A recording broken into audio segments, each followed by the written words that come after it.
So when you say the book of Isaiah is intact, how similar is it to the book of Isaiah that's in the Bible? So that one is fascinating. So this isn't true for all of the Dead Sea Scrolls, but when we discovered the Great Isaiah Scroll, previous to that, the earliest copy of Isaiah that we had was in the Masoretic text, which is in the Middle Ages.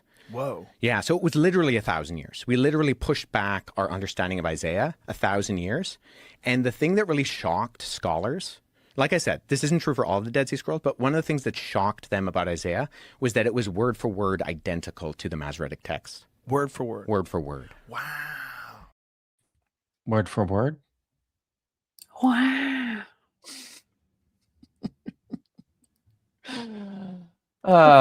He has gotten so much press and is doing the grifter tour everywhere is so infuriating. The Peterson Academy. He's teaching the history of the Bible at the Peterson Academy. So and the first lecture is available on Wes's channel. But I watched it. I think I was just telling you this. No, I was talking to someone else earlier. I watched that first video of Wes's his first lecture on the Peterson Academy about the history of the Bible a few days ago.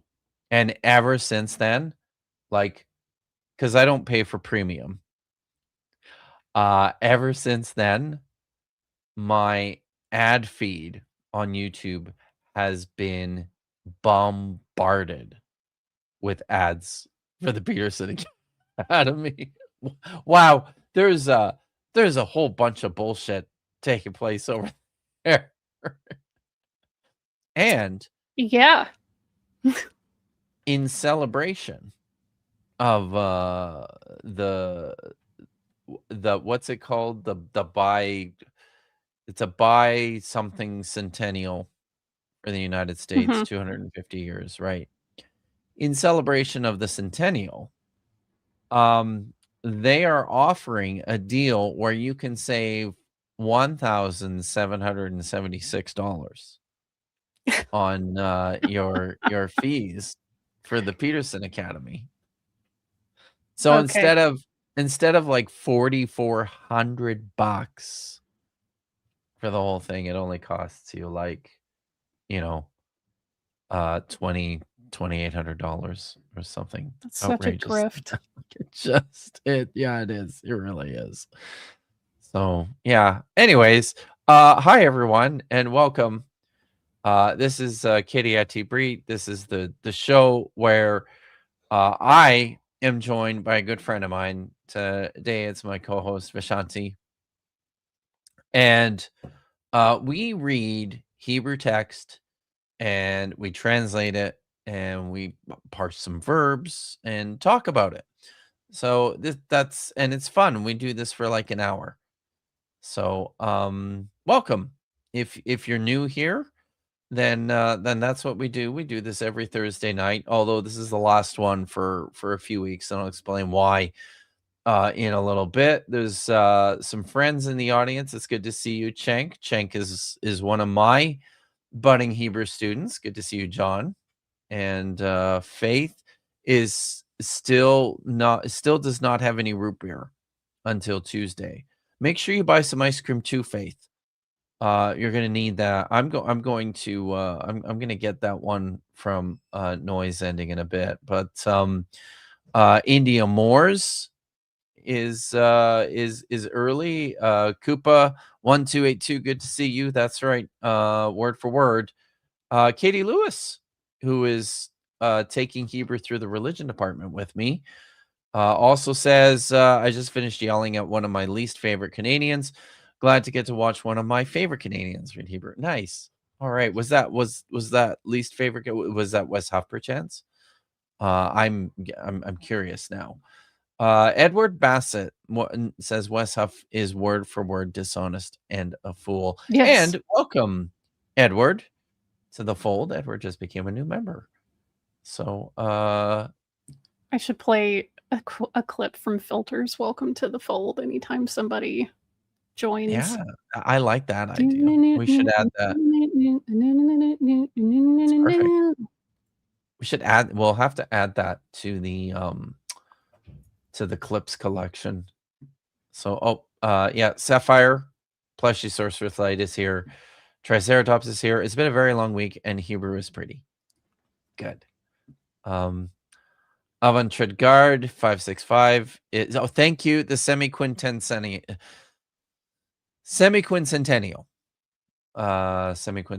Thank you very much. Alias Fake Name is also here. And we all like Vish and I watched as this one came in and burst out laughing all together. That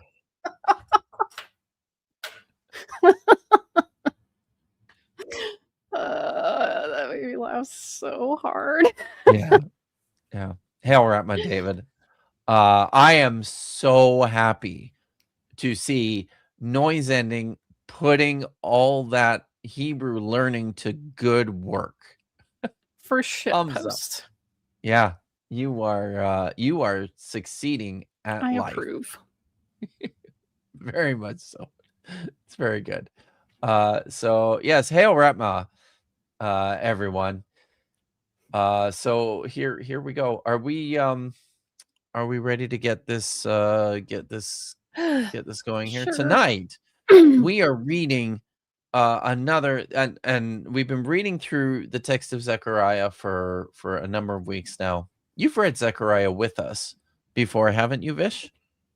Did I? I'm trying to remember if you had or not. In any event, I have not. It's been a long time since I've read this text. I don't know if I've ever read it in Hebrew. But it's quickly becoming one of my favorites, because I am discovering that this is some batshit crazy nonsense in this text. It's kind of amazing, to the point that it makes me think that like these are actual visions / fever dreams that that somebody had. Because it sounds like the sort of thing that happens when I have a fever dream. So I mean, hey, yeah, there's a nice long tradition of ecstatic visions throughout human tradition. It's true. It's very true. So Kelly Schur, who's been a member for 1 month, says, I've been here twice, but glad for the stream. Yes, welcome. Katie wants to know where she can get the SBL font is good. Yeah. I think I left a link for the dyslexia font, I think, in class, and some other places too. I actually learned that tet is used over tav in transliterations, apparently. Good job, Noise Ending. I thought of it in the car, and I'm not going to say I've been sort of planning all day. No winged lesbians today. Aww. Sadly. No. Today we get crowns and probably Jesus mythicism. No, is what is on offer. So yeah, would you it's a shorter text.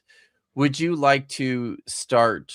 Yeah, I picked the odd numbers, so at least I get a short one to start and warm up, but then I'll also be able to get maybe the last verse in the section, so that I'm not copping out. Because I was going to suggest whoever read verse 9 and 10 together. But if you want to just read verse 9 and then 11 and that's cool too. Let's do it your way. Okay, cool.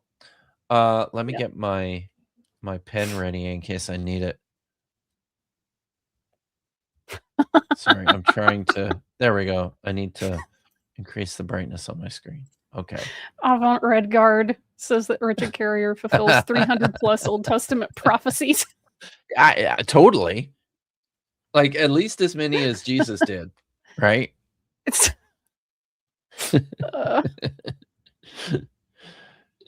Okay. Do you have your yod? India.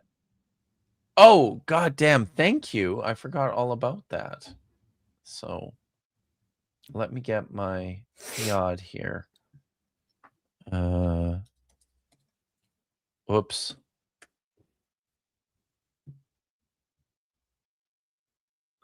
Let's make it big and red.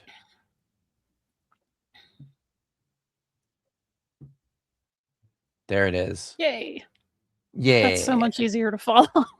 Isn't it? It's true. Okay, so I'm going to point to the words as we read them, y'all. Okay. Because I know some of the people like that when I do that. Mm-hmm. Yeah. Okay. Okay. Vayhi davar Adonai Eli lemor. The word of Adonai came to me, saying. Good.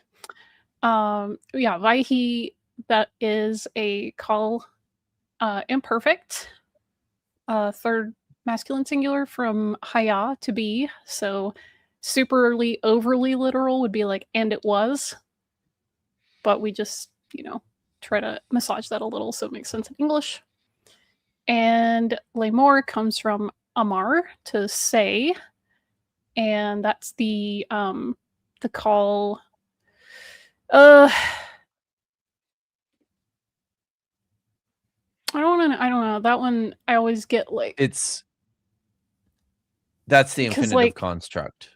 Yeah, the infinitive construct. I was just talking to somebody about this last night, about infinitive constructs in the construct state. So I think my brain's a little fried from that. And also doing like 30 grant reviews. So yay. Oh, right. Yay. Yeah.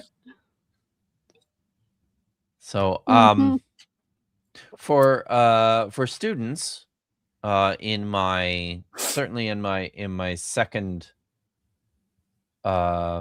semester class, what I always tell them is that the infinitives construct are usually pretty easy to spot because they are almost always prefixed with a preposition, in this case with the preposition lamed.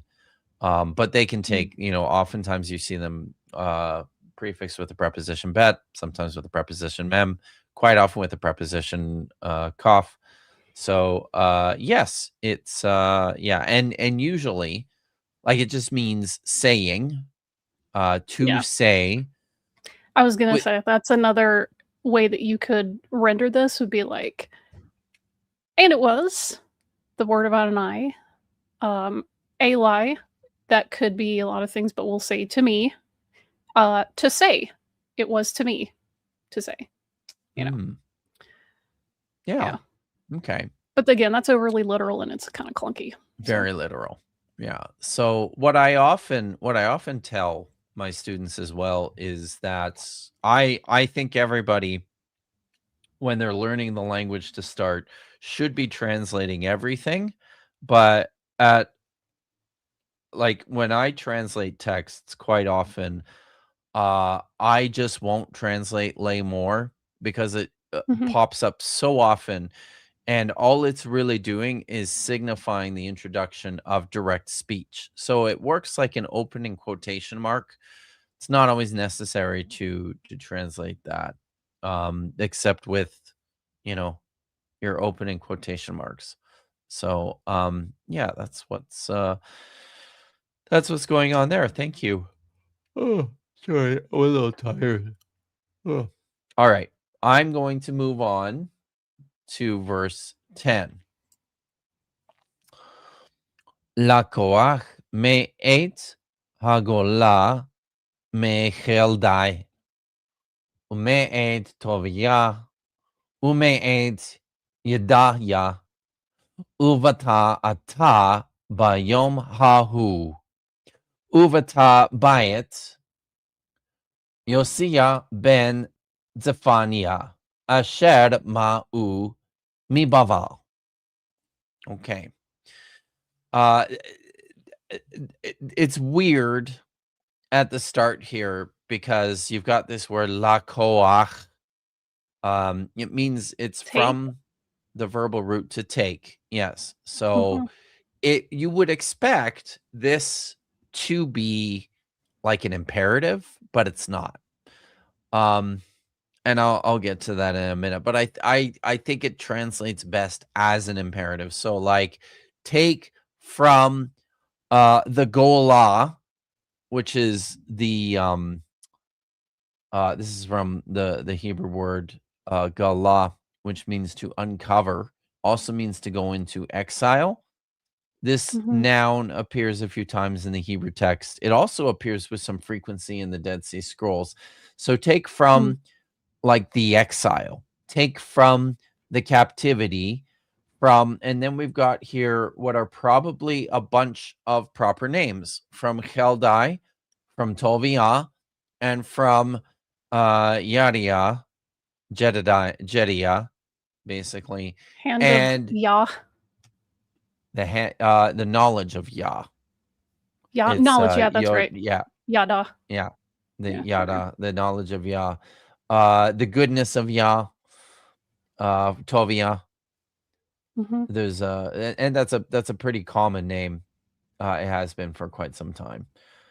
So, and then it says, and you yourself will go or enter, will come on that day, and you will enter the house of Josiah, son of Zephaniah, who, and now this is plural here, Ba'u.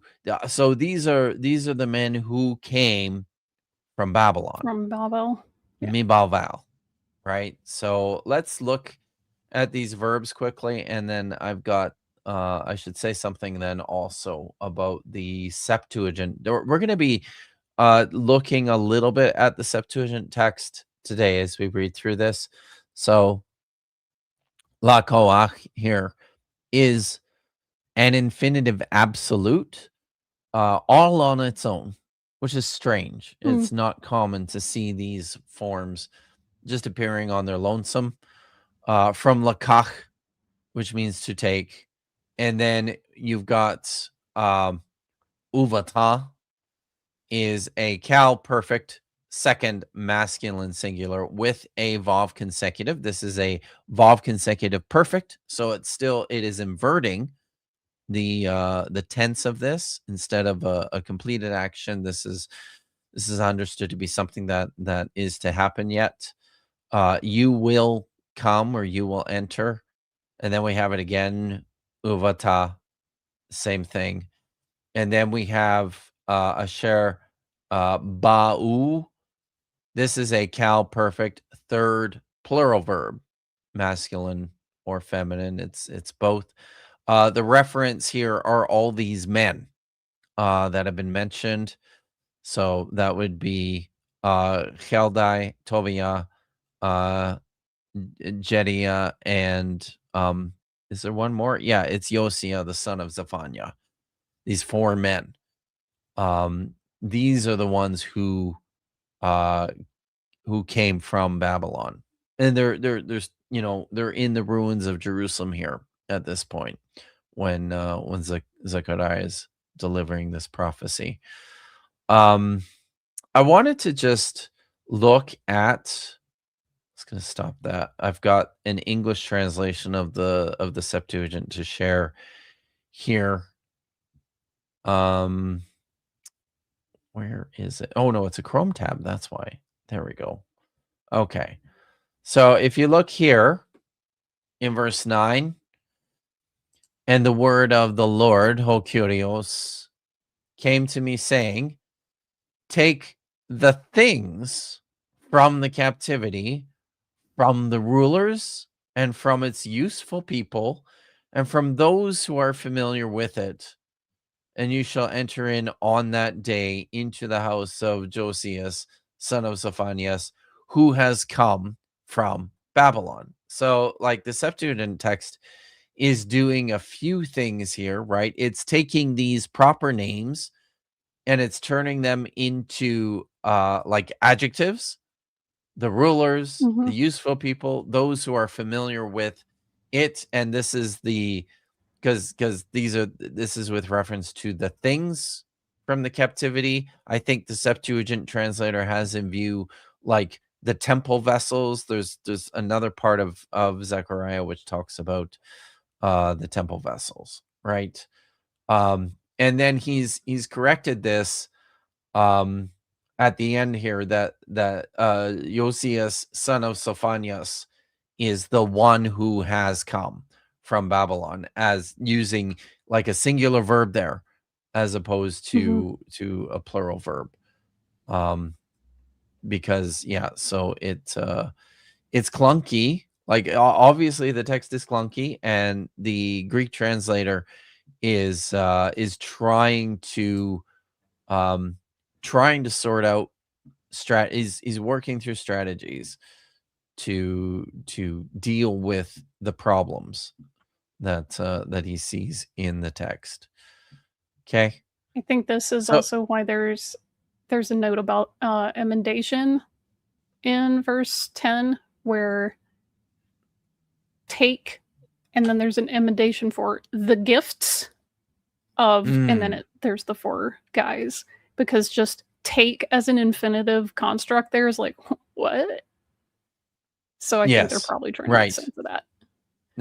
You're right. That's probably what that. Yeah, I guess it's true. I don't really know Greek. Katie's asking if I can keep. I'll try. I don't know. So I'm balancing a bunch of things, so it might be tricky, but I'll try to keep that in mind. Yeah. So, but thanks for the suggestion. All right. Are we ready to read verse 11? I'm here with my pointer.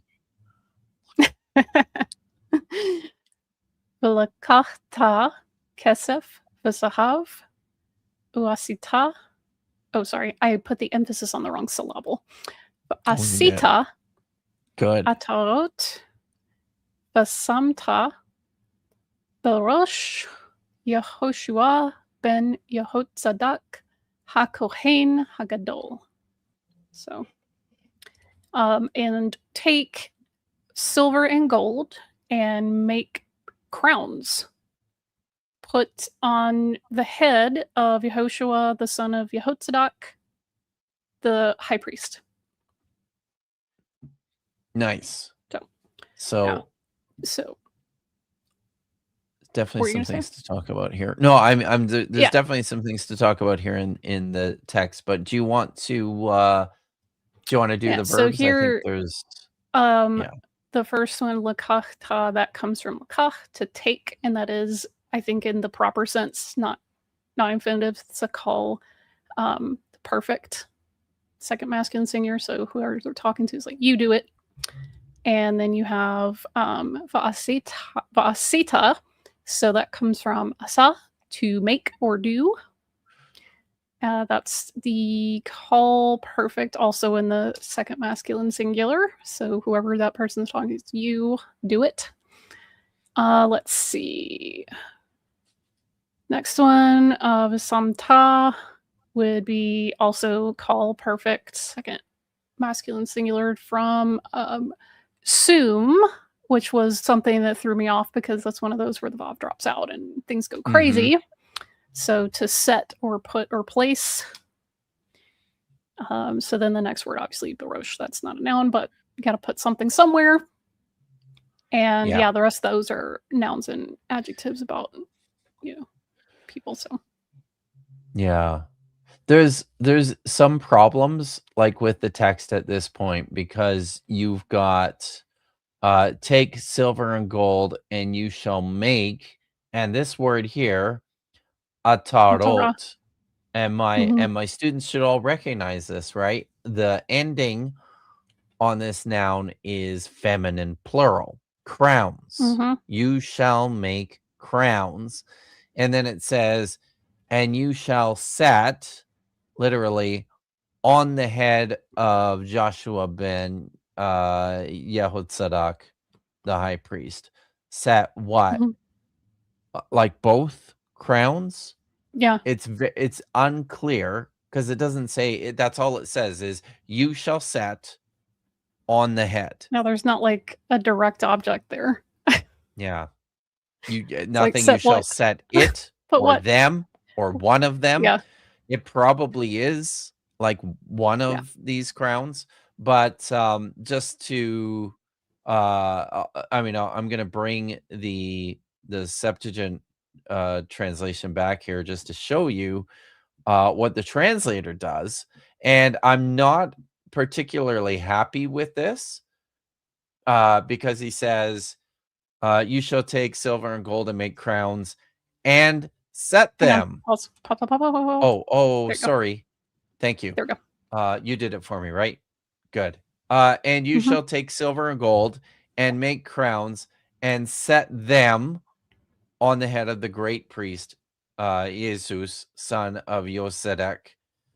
But the thing is, even in the Greek text, because that was my expectation, I was like, okay, has the Greek text added the object pronoun here? It doesn't, though. It just it follows very closely to the Hebrew text. So that's an English thing that we're putting in. Yes, exactly. That's very much an English thing. And importantly, I think it's important to point out we don't really know whether this is the two crowns or just one of the two crowns. Yeah. It could be more than two. The word's just plural. I guess so. Yeah. So it could be multiple crowns made of gilver. That's right. I do want to draw some attention to this word here. Sorry. Va'asita. I think it's helpful just to when I was teaching yesterday, a bunch of my students talked about how helpful it is to see this stuff in action. It just makes such a difference than just learning the paradigms and the grammar. So, but this is something, right, that we should sort of be accustomed to recognizing. This is let's see. Is it working? Oh, there we go. Okay. I should be able to pull that down, turn my pen on. So it's va'asita, right? Oh, there's not a hey at the end.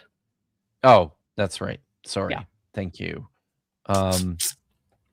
Yeah, because that's right. It's a look at you doing like the full-on Dead Sea Scrolls spelling. I know, right? Yeah. Some habits are hard to break. So this is a second masculine singular verb, right? The root is asa.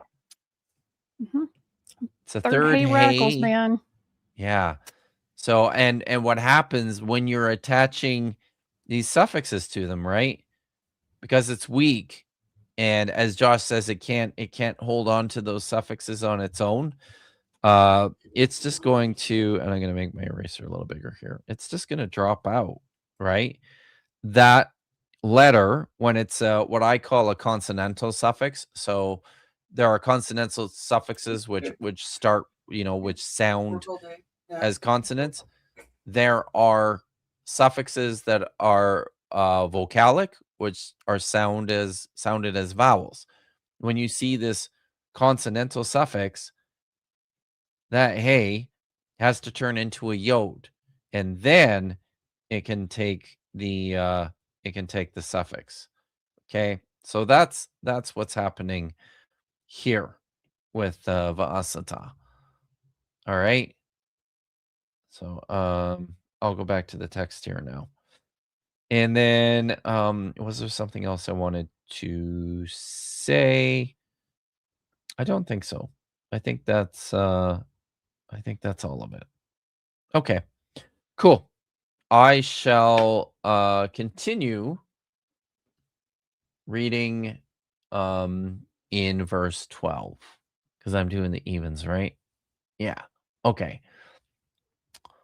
V'amarta elav lemor.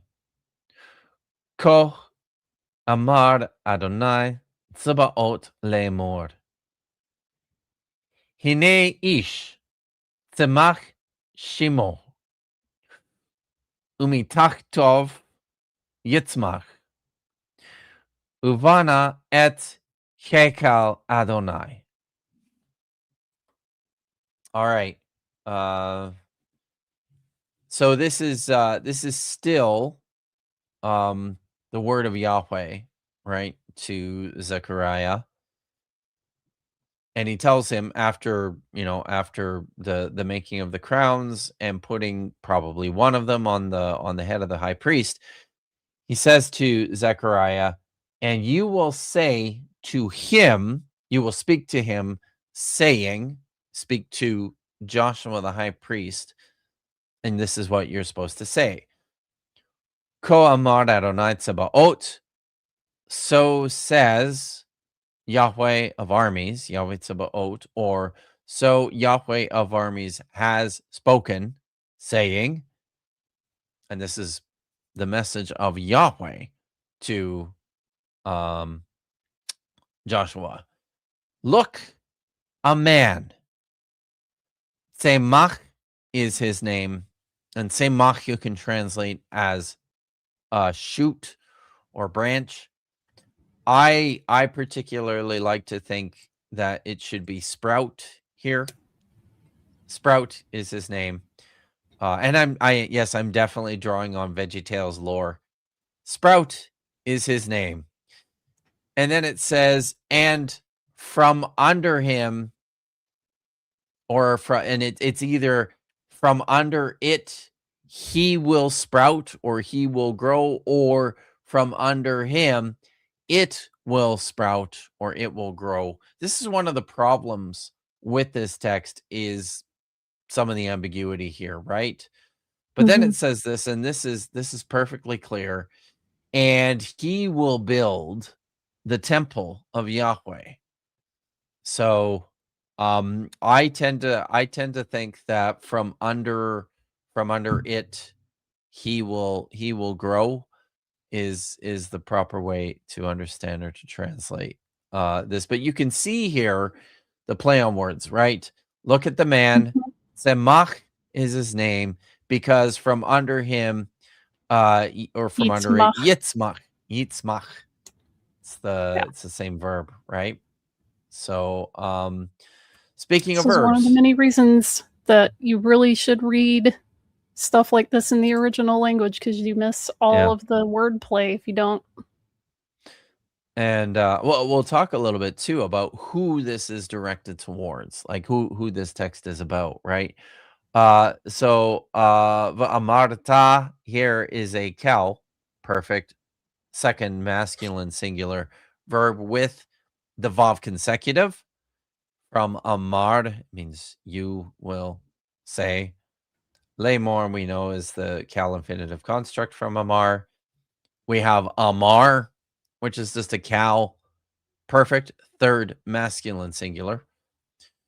Lemor once more. And then we have yitzmach. And yitzmach is just a cal, perfect, third masculine singular. I'm going to point out to students, notice in the imperfect here,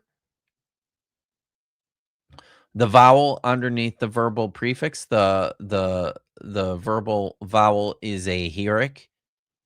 It will be a heric with all the cal imperfects, unless there's a change there made because of the presence of a noon or another weak letter like a vav or a yod.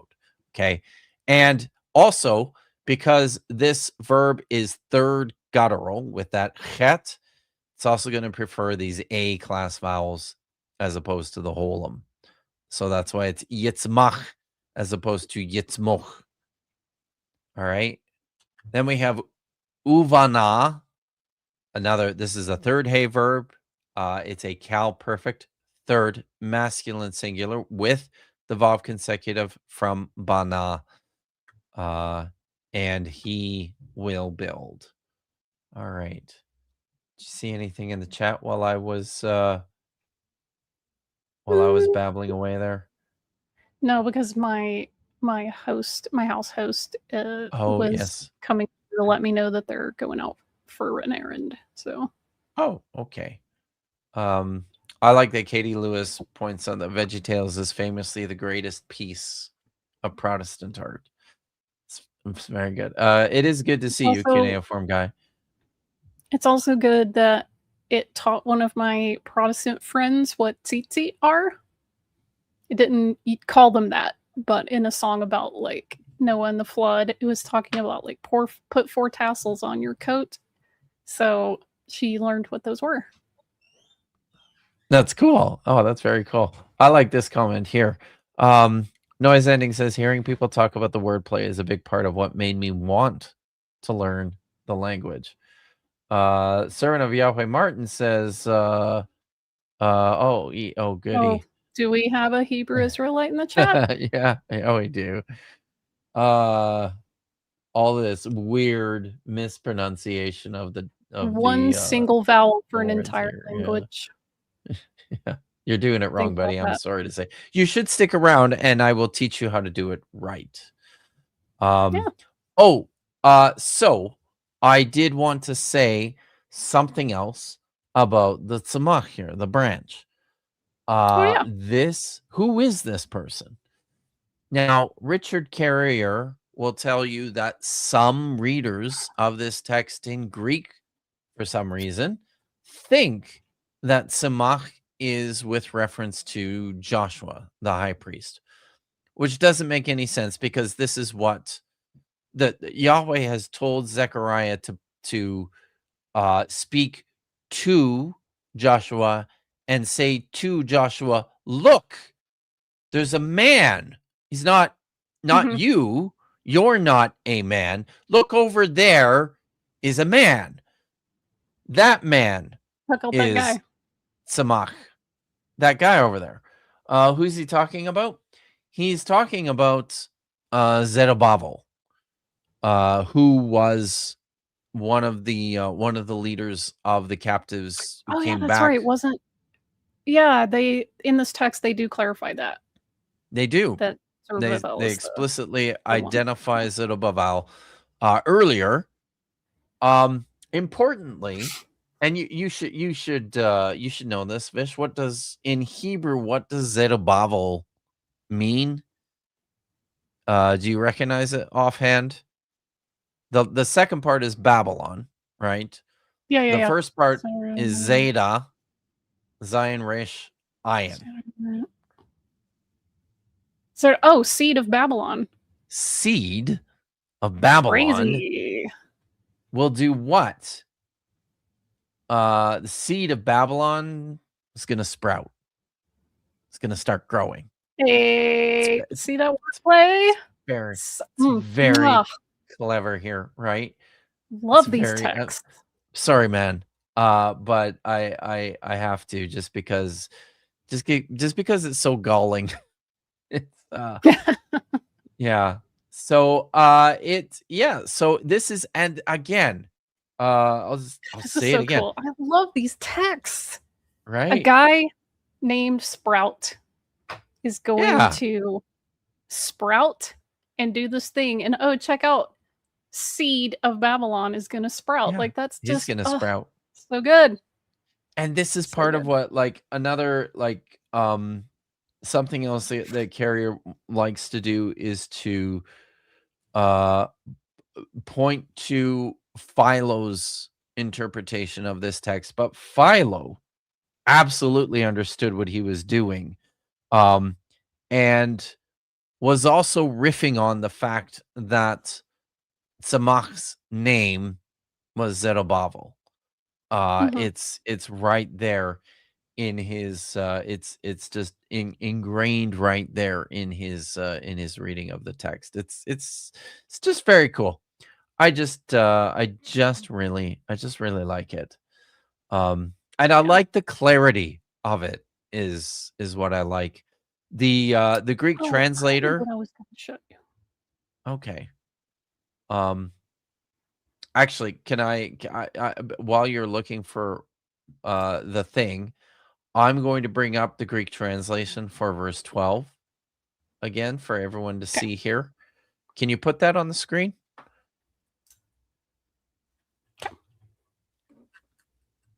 Let's bring this up. Everyone can see this.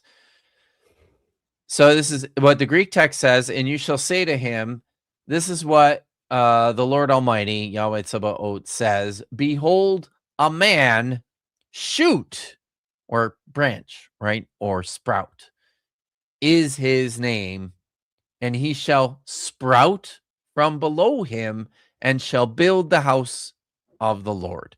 It's very close, very literal in its handling of the Hebrew.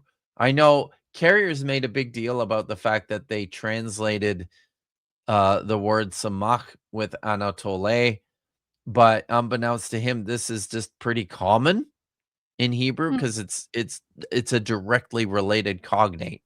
He notes here it could also mean dawn, which is how Philo understands the meaning of this word here, but he's still connecting it directly to Zerubbabel and not to Joshua the high priest. So Katie says Philo didn't read Hebrew well, like about as well as me, or maybe I don't know.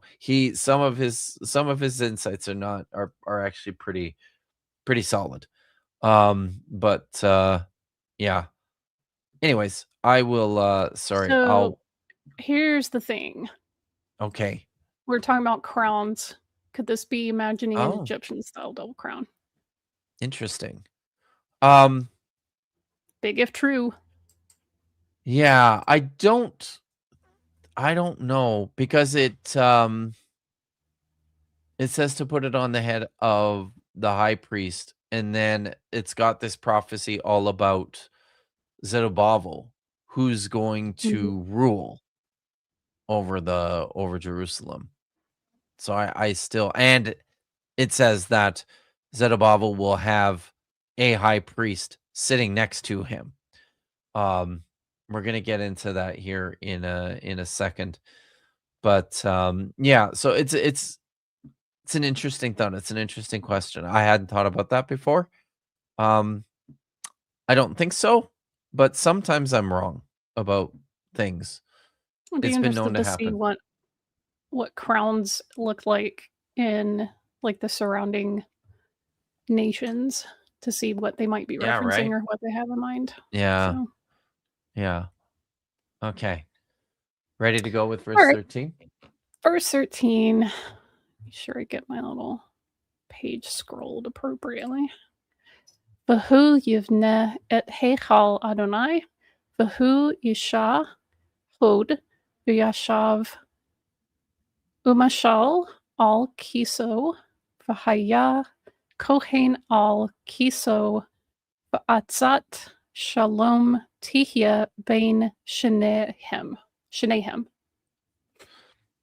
That was all on this line. Sorry, guys, but that's that's all there. All right. Okay. So, and he will build the temple of Adonai and will, I guess, bear glory and will sit on his throne to rule. And there will be a priest or a Kohen seated on his throne. And let's see. This is interesting. Interesting. The council of peace or wholeness will be between the two of them. The two of them. Yeah. Shenehem. Yeah. Mm-hmm. No, that's good. I think that's pretty good. The council of peace. I think. I think this is a. It's like they're just tuned into one another, They share a brain, as the saying goes these days, the noosphere. right? The noosphere, exactly. Yeah. So there, GPS renders that as harmonious understanding. Yeah, something like that. So I said successful counsel, which is within the semantic range. Thought. So okay, that's good. Let's go back and look at some verbs on the some first verbs. page. Yifne, that's the call imperfect third masculine singular of bana, to build. For any of you who are familiar with famous Jewish songs, Olam Chesed Yivaneh, that's also in there, so you may recognize that from there. Let's see.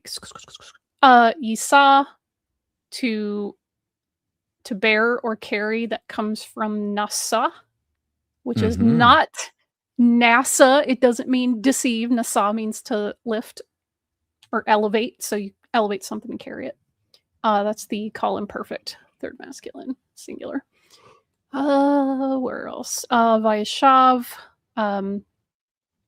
that's the call perfect.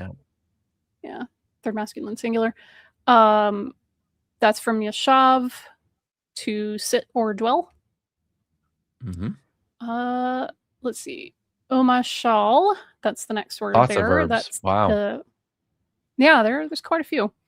Most of these are going to be like call perfect third masculine singular because they're all in a line talking about like one person. So that's the case here. From mashal, to rule, reign, be sovereign. Let's see. Vahaya, that's from, again, haya, to be. So he will be in the future. Again, call perfect third masculine singular, as is the other ones. Let's see. And then tihya is also from haya. That's the call imperfect. Third feminine singular because of what's the word? Whatever. My brain's not working very well today. You're looking for gender agreement is probably what you're thinking of with this word here. Thank you. Simple words elude me today. Yeah, it happens. Yeah.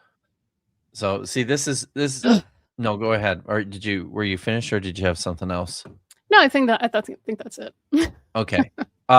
See, this is because I get this sometimes because tihya could either be a third feminine singular or it could be a second masculine singular. And lots of times students will ask me, well, how do you know? Like, how can you tell?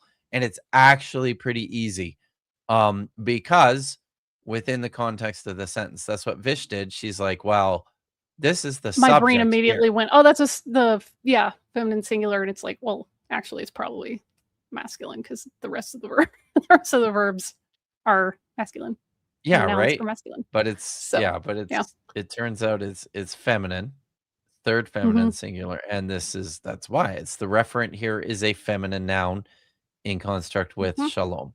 So it's super easy to figure out what the gender is, whether it's a second masculine or a third feminine singular. And most of the time it's like that, right? Like it's usually pretty straightforward. So as you can see, I think, Katie, within this verse, a lot of what's happening within this verse is why I tend to think that there's like two crowns, and one of them is specifically for Joshua the high priest, and the other one is for Tzimach, the sprout, who's going to rule. It says, he's going to rule. There's going to be a priest on his own throne beside him, and the two of them will have this harmonious mind meld in the, would you call it the noosphere? Yeah. So, yeah. Or the cone heads where they have their little wreaths and they can do their little that's right. Also, Katie Lewis nails it. So the space agency name could be read as Lift Up. Nifty. Yeah, it's even more clever when you know the actual meaning of Naso. Right? It's like, oh wait, no, they lift up rockets and they go into space. Like that's way cooler than saying Asher means deceive, therefore flat Earth. Like, man, shut up. Oh. So now I wanted to at the beginning of verse 13 here, this clause Vahu Yivna et Hekel Adonai. This is basically a repetition, right, of how the last verse ends. Uvana et Hekel Adonai, Vahu Yivna et Hekel Adonai. He will build the temple of Yahweh, and he is the one who will build the temple of Yahweh. This first clause at the beginning of verse 13. Oh, there's my pen. This one here, the whole thing. Oh, that's not the pen I wanted. Rats. Sorry. Why does it look that way? I don't know why it looks that way. I did something to it. Whoops. But anyways, that whole clause there is missing from the Septuagint. So this was probably added, and it's probably a mistake, honestly. Because you look, it is a repetition of what preceded it, just set as an imperfect with a subject pronoun specified as at the beginning there. That is the only difference. So now how do I get my that's probably it. It's because I did that. No. Why does it look like I don't understand why Crayon? it looks that way. Why it looks like crayon. Yeah, that's weird. What does this one do? That's the actual crayon. Wow. So I don't want that. Huh. I don't know. But it's still being a crayon. What about this one? Is this one? I can use that one. That's better. So let's make my thing. There we go. Okay. Good. Whoops. I always forget to turn this off before I turn the page. Kinetic 44 is asking if you can take a guy named Sprout seriously, but consider the fact that Flint Dibble is like an archaeologist and his brother's named Chip because their dad was also like an archaeologist. So Flint and Chip. Chip. We do this to this day. Like that's adorable. Yeah. That's awesome. Okay. All right. I'm going to read verse 14. Nerds. We are, yeah. Nerds. Okay. Vaha atzarot tihya lechelem ultovia veliyadaya ulchein ben Zephaniah. Lezikaron behekal Adonai. And this is a bit of a weird verse.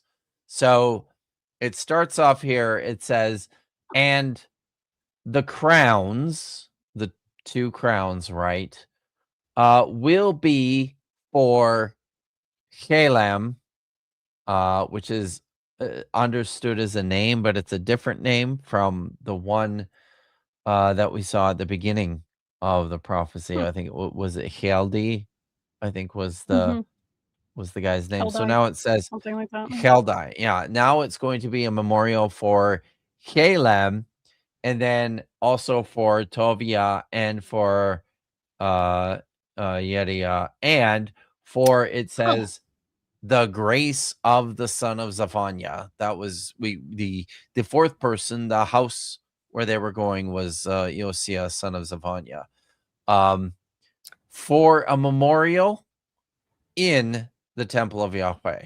So it's like the crowns are dedicated to these guys, these four guys, and then it's going to just remain in the temple. They're going to remain in the temple of Yahweh itself, as like in their honor, I guess is the best way to understand that. So I'll show you what the apparently the Syriac actually reads Heldai as the okay. first Yeah. a few up. So okay, good. It's I wonder if it's, well, we'll look at it. So I'll just do these verbs here. I actually think there's just the one. Yeah, it's just the one verb. Tichya wow, yeah. is a that's because Cal imperfect. Atara is feminine. Exactly. Yeah. Yeah. Cal imperfect, third, feminine singular. We know it's feminine because the subject is hataro. Ha is vaha'atarot, which is feminine. The crowns. It's not, somebody's probably going to go, oh, but it's, why is it not feminine plural?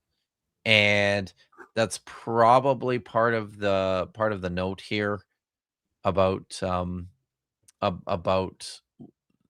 problem. I can actually just go look. That's verse 14, right? Mm-hmm. And B, what does it say?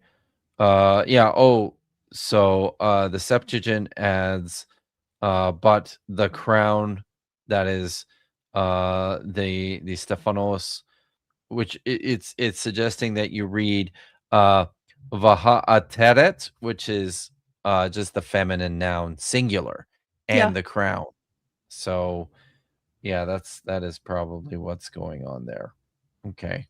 And if you ever look at a talit, the Jewish prayer shawl, there's a little neckband.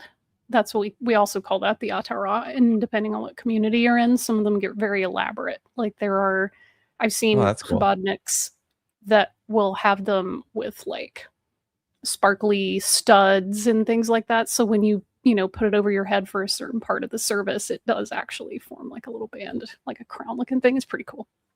That's cool. Yeah. All right. Do you want to finish up here with verse 15? Yeah.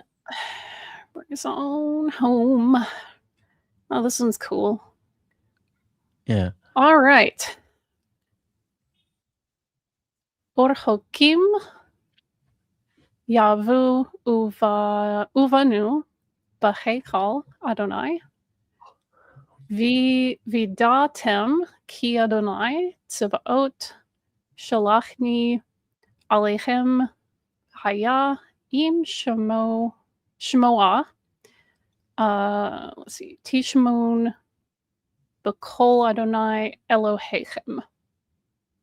Good. Let's see. Those from where yonder shall come and build the temple of Adonai, and you will know that Adonai Tzibaot has sent me to y'all, and it will be, or this will come to pass, whatever. If you diligently, Tishmon, diligently obey the call, the voice of Adonai, your God, y'all's God. Good. Let's finish up with a threat there, a veiled threat. That's how it's done. It's a promise. It doesn't have to be a threat. Yeah. Yes. So let's see here. Yeah, most of these are pretty straightforward. Yavo is call imperfect. They're masculine plural, so it's talking about a group. Those folks from way yonder will come. That's from Bo, to come or to enter or approach. Uvanu is also a call perfect. That's third plural from bana, to build. We had a couple of conjugations of that.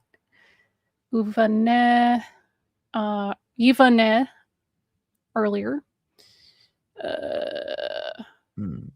Vidatem, that's from yada, to know. That's the call perfect.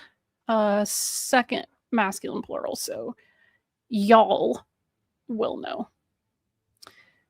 Let's see. Oh yeah, Shalachani is from shalach, to send or to go out. So that's the call perfect for masculine singular. So he sent me, I guess would be the way to render that super literally. There's a lot of Vahaya, verbs. that's Your verses get tons and tons of verbs. Yeah, they do. Vahaya, that's the call perfect. The Mexican singer from Haya. It shall come to pass. And yeah, This one. I did get got all the verbs. Yeah. Shamoa, from Shama. I guess that's like diligent or careful or Do you recognize the form? This is an infinitive absolute. Full infinitive. Yeah. This is the infinitive absolute. So this is part of the frequently occurring combination of the infinitive absolute with an indicative verb, right? So you've got Shamoach Tishmun. Tishmun. Yeah. So that's absolutely, definitely obey. Yes. For sure, Z's. Okay. Yeah, the Tishmun is the call imperfect second masculine singular, and that's going hand in hand with the previous word. Yeah, plural. Yeah. Now, some people might look at this one. I was just going to say, some people might look at this one and get a little bit confused because of the final noon, Tishmun. You probably expecting it to be Tishma'u. This is just, oftentimes this is what's called a paragogic noon. We're not certain why scribes included this on some forms, but it appears on occasion. Noons. We talked about that. Don't get too messed up about it. So well, I was gonna say that there are cases in like modern languages where I think this has a parallel. If you know anybody that speaks like Spanish as their first language and they learn English second, you'll frequently find that words that end in English with an M, they will pronounce with an N when they speak it. So like, for instance, the English word medium, like a size, they'll say median because that's what it is in Spanish. And so that they'll carry that over. And that's just one of those things I think that happens. The M and N frequently will get switched. So that's one of my hypotheses for how that comes in. But again, paragogic noon, that's just one of those weird things. It just is. Yeah. I see it more often in like medieval liturgical poetry. So yeah, they seem to like it quite a bit, eh? A couple things I wanted to point out here. Notice with Yavou from Bet Vav Aleph. This is a cal imperfect, as Vish pointed out. I wanted to draw your attention here to the commas in the verbal prefix vowel. When you see that comments, that's your little, what's the word I'm looking for? It's like the signal to you that this root is missing either a vav or a yod in the second radical position. It's always going to take this comments, right? And uvenu, once more, this is from Bana. We talked about how when the consonantal verbal suffix is attached, that hey turns into a yod. When it's just a vocalic suffix, that hey disappears altogether, right? Yeah. So. Also, for people who, again, are familiar with Jewish liturgy, the Shemoah, Tishma'un, the Shema there, it's the same word as Shema Yisrael. It's a command like hear, listen, obey, pay attention, heed. Yeah. No, it's good. All right. Well, that's it for chapter 6. I highlighted a couple of things to read. I'm going to shrink my pointer and change it back to black.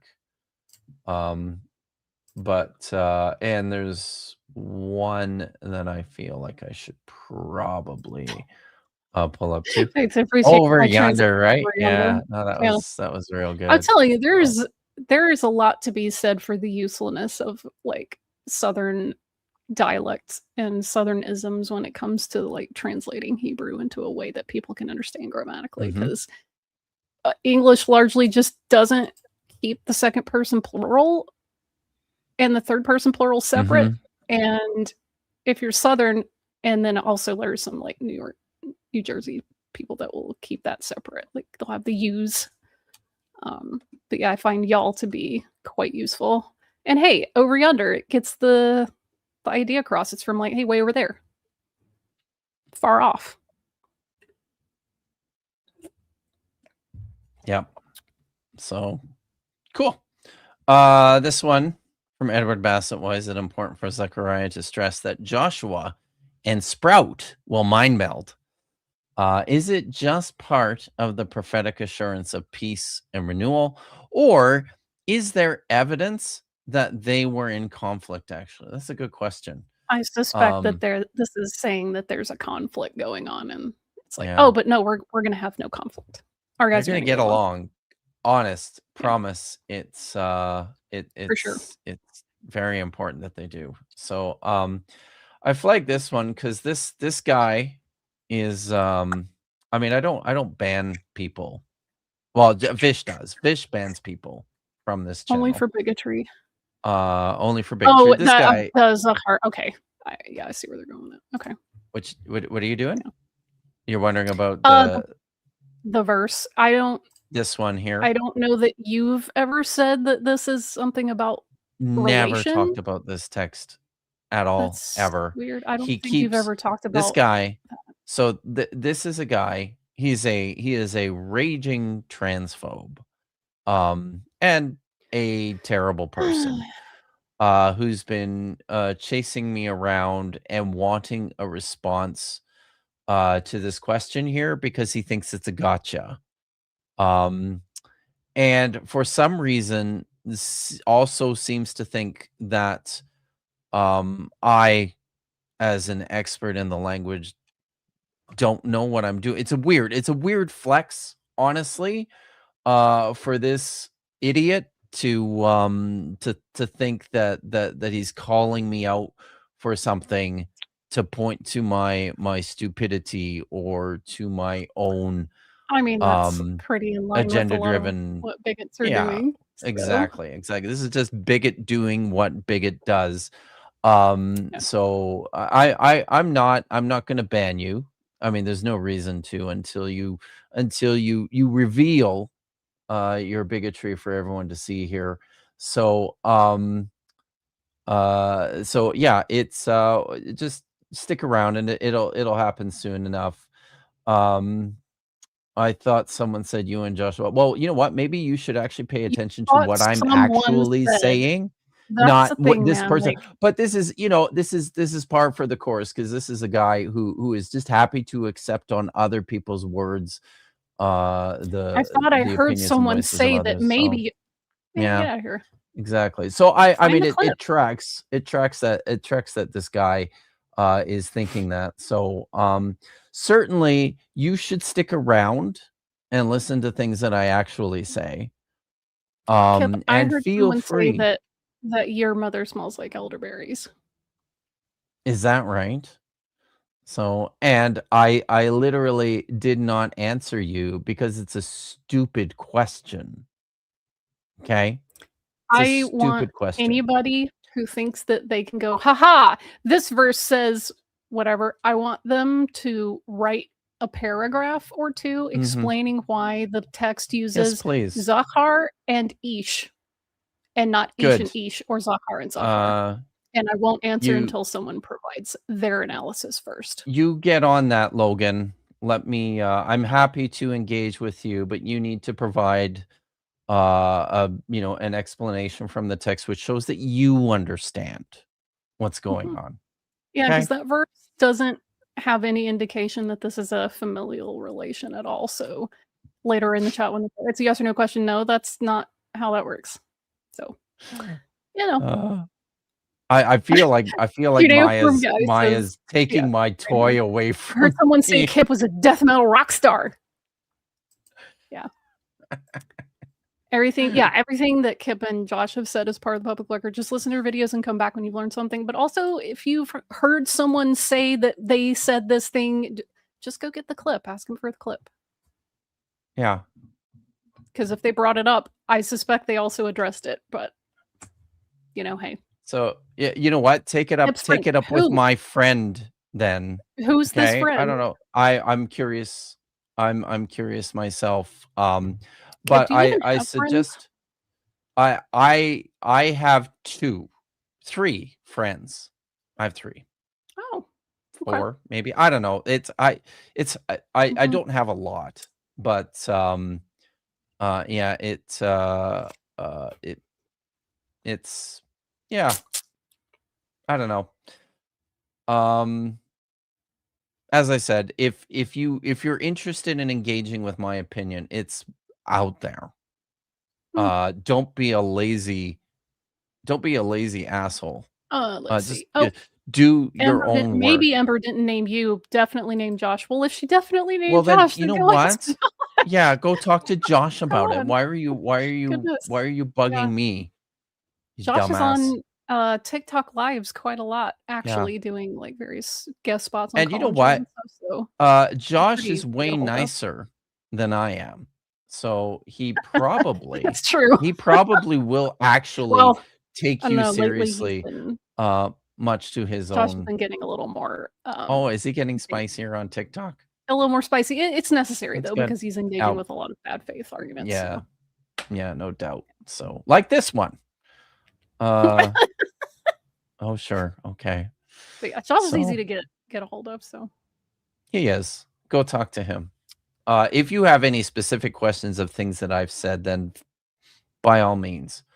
Otherwise, email him as well if you're not like a TikTok person, because I'm definitely not a TikTok person. Okay. Guess what? Everybody likes Josh because Josh is a terrific guy. So, and yeah, I am very mean. That's true. I can be very mean. So, and it's literally, it's part of the prerequisite of doing moderation on this channel. I just don't. You got to be a bit of a mercenary.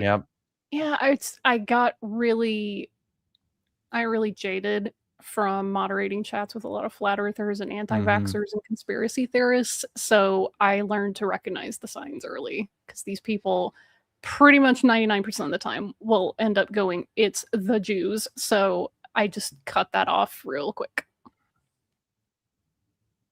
Maybe we should trade our hammers or sledgehammers. Actually, you know what? Keep them busy for a second. Okay. So I was going to say you should count yourself among the fortunate for being a disgusting bigot and managing to still get responses from me on my channel here. So I maybe next time not so fortunate. So do with that what you will. I'm sure you're gonna run back to all your buddies and talk about what a one-sided conversation this was. But what is yeah. What do you have? This is my band hammer, which the green screen wants to do a thing with the. Look at that. That's like a giant gavel. That's right. Wow. Well, it's made out of leather though. Let me That's cool. turn off my green screen. Is that like a movie? Is it like a movie prop? One moment. Boop. There we go. Yeah, here we go. This is the band hammer. That is awesome. So yeah. There you go. Okie doke. I just remembered that that my host has this. That's had cool. it made by a craftsman. So very cool. Yeah. So it was an Andy. Oh no, yeah. it's a misogynist. Am I a misogynist? Wow. Because of not answering a question? That's it. Yes. Weird. That did it. It's very strange. Oh, right. So. Noise ending just reminded me of the meme. I'm a the wall of doom and insults. That's right. The wall of doom and insults. That's right. That's why this show works so well. Thank you. Yes, it's true. So I gladly accept that as one of my epithets. I keep forgetting it. I mean to use it more often, but I thank you for reminding me, Noise ending, of the wall of doom and insults. That commenter was so mad at just so everything. Good. But yeah, it's fine. Cool. All right. Well, that's it. For tonight, we should shut this down, but we're going to be back tomorrow, guys, for our regular Friday stream. I'm excited for it's been a few weeks. We did one with Doc Dino. I took a Friday off, I think, and then and we did another show with CJ and Shung last week, which was super fun. That was so good. So yeah. But and then CJ also put out his own clip from that. Oh, did he? That video that we were talking to, yeah, and he also addressed it on his own channel as well. Oh, that's awesome. That was really good. Great. I haven't looked at it yet, but I certainly shall go back and see. But sadly, we are returning to the quote mines to finish. There's more work to be done, Vish, in the quote mines. So we're going to return. It's the last one. This is the last we're going to do, but we have to finish up this lecture and Q&A that Inspiring Philosophy did all about the conquest narratives. So make sure you come for that.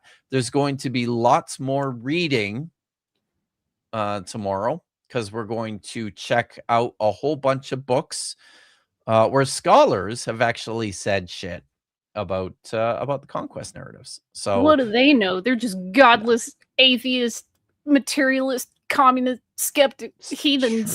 It's true. They don't have the Holy Spirit. They can't know what it means. No, and I'm just a misogynist. So what are you gonna do? I can assure you, Kipp, if you ever did, said, or indicated any misogyny, I would immediately. Oh my God, the women in my life would not suffer that kind of nonsense. No, and they are watching very closely. I would have heard about it a long time ago. God. Listen, we've lit you up before on stuff, but yeah, if you were doing that crap, well, first of all, I wouldn't associate with you, but Mm-hmm. Yeah. Just saying. All right. Cool. So come back tomorrow, everyone. What if I don't want a spirit with Can you quote mine in Minecraft? Yes. Oh my gosh. I'm mining for quotes. Excellent. Here we go. Working my hands to the bone in the quote mines. That's right, in the quote mines. All right, so we're gonna get out of here, but we'll be back tomorrow at 5 Eastern, 2 o'clock Pacific. I hope everybody is able to come out. So until then, be good, stay safe. If you're in the Northeast, wear masks to protect your lungs from all of the wildfires. Yes, that's important. I guess we should say it properly too tonight. Hallelu Ratma. Ratma. Please. That's so good. So good. And as always, Hatikva.